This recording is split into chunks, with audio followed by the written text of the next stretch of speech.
B. Jordan.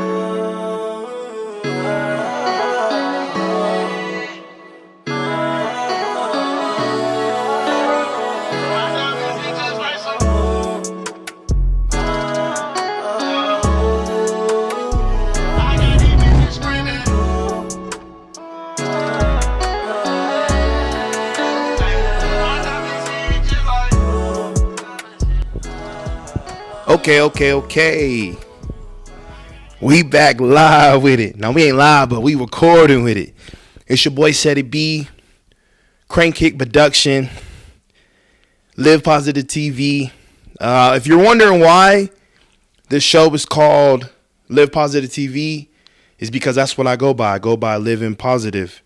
And if I were to have a company or a branding, the Crank Kick Society, which was created by my cousin, inspired by the movie The Karate Kid with the crane kick, where he kicked him.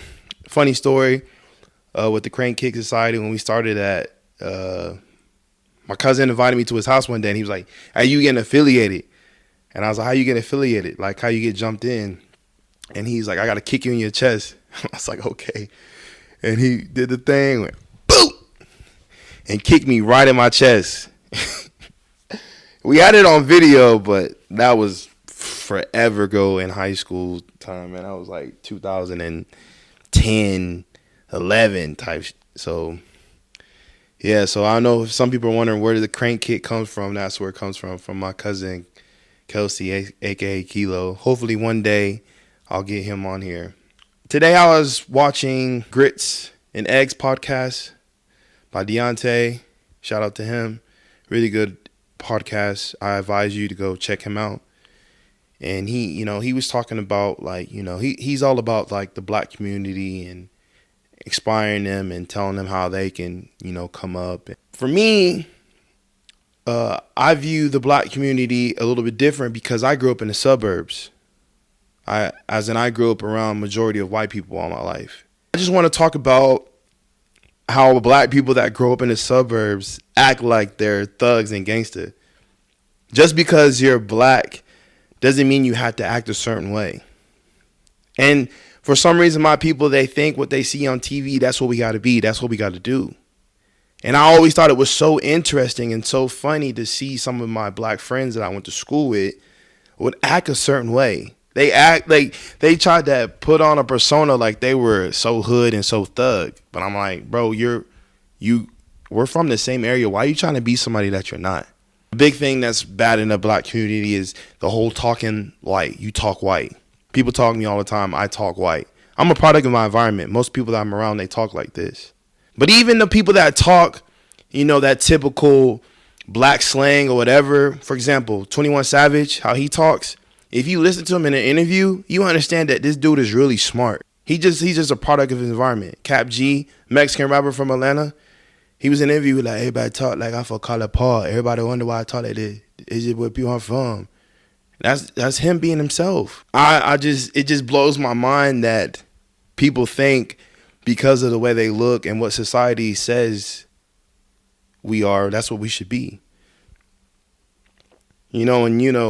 I just used to think it was hilarious, like people will go down to Marietta, go down to Atlanta, and be there for the weekends, and then be like, come back on Monday, on Tuesday at school, and be like, yeah, I was in Atlanta doing this and doing that. Yeah. But like, bro, you not. That's not your life. Why are you trying to be something that you not? It's okay that you from the suburbs.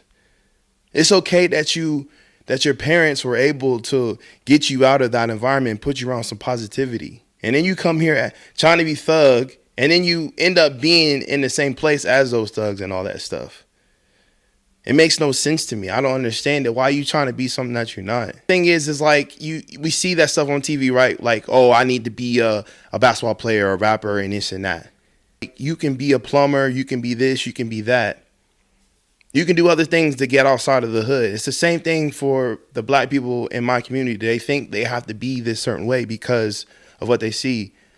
But like, we went to school and we have the black coaches that drive nice cars, decent cars, live in nice homes, decent homes. My uncles, like, I never understood like why you had to be this, because I had two uncles that are teachers. a music teacher and one's a basketball coach, and they live in a nice house and have nice cars.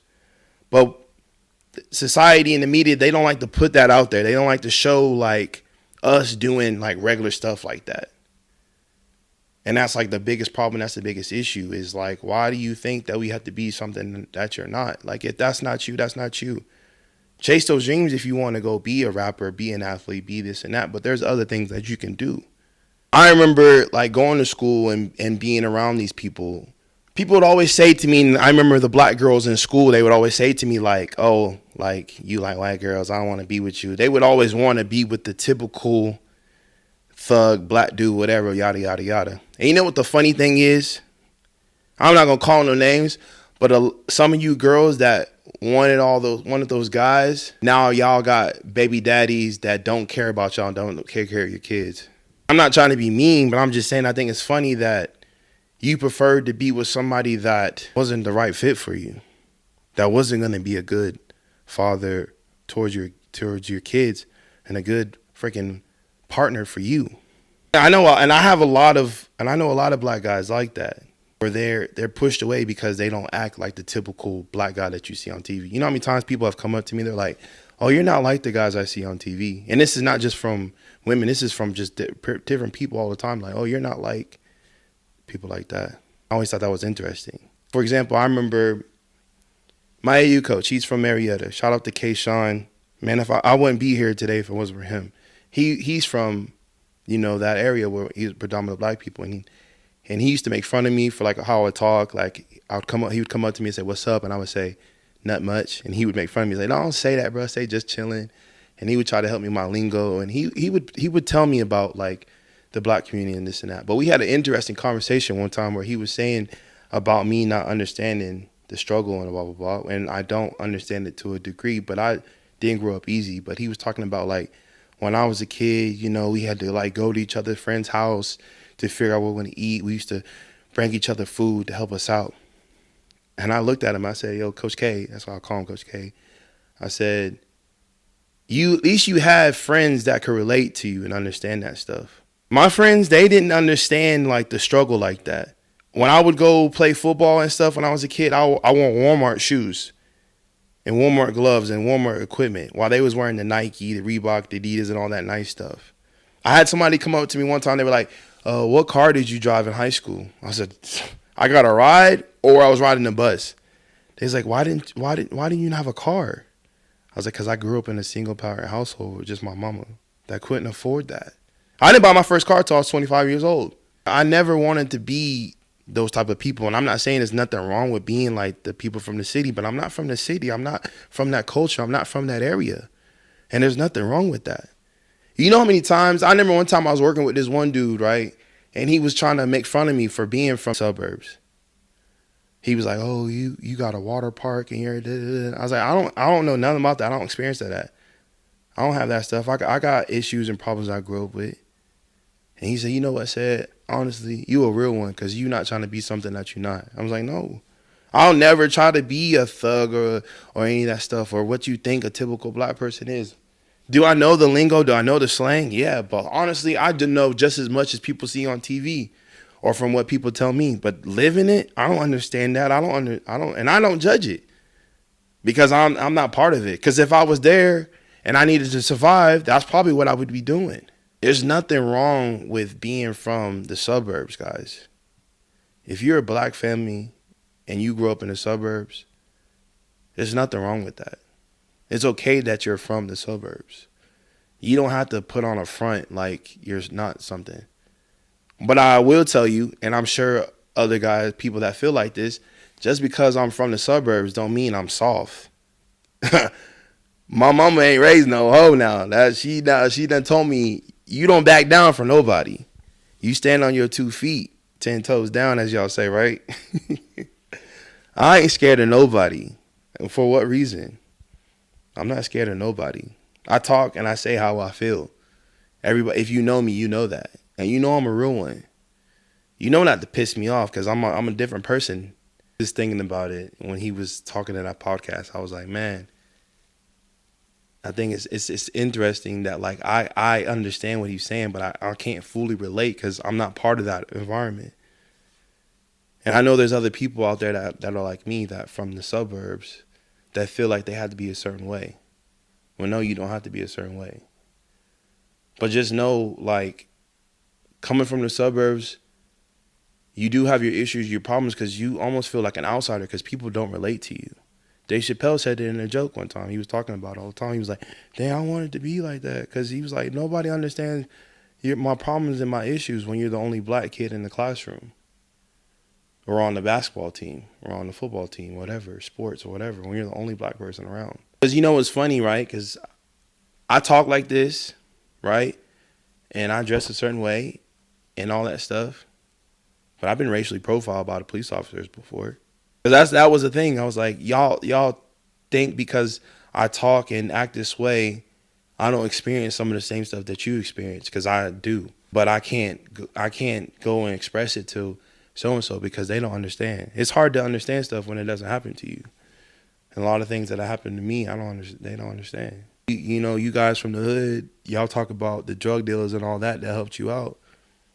I had my white friends' parents help me pay for football and basketball and all that stuff. So that's why I can't never feel a certain way towards race. And my mama grew up in the South in the 60s when it was nasty. But my mama always told me if it wasn't for white people, we wouldn't be here for this day. Like my best friend, Tyler James Watson. I'll never forget. Tyler James Watson, my best friend. I came home one day and said, "Mama, my friend Tyler is having a birthday." She said, "Who's Tyler?" I said, he's my white friend Tyler. And she said, no, baby. You don't say that. You say, he's your friend that just happens to be white.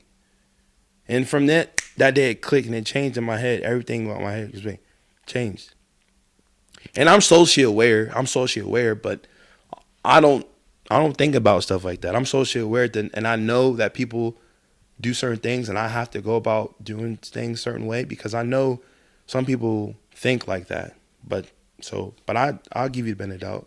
Tyler was short white boy with freckles. He had braces. He was pigeon-toed. He had a little belly. He wore an AC/DC shirt. He used to do this like rock band thing all the time. He used to pick at his when he had food, he would pick it out like nasty. Not athletic, not like a popular person, but me and him both loved the Atlanta Falcons.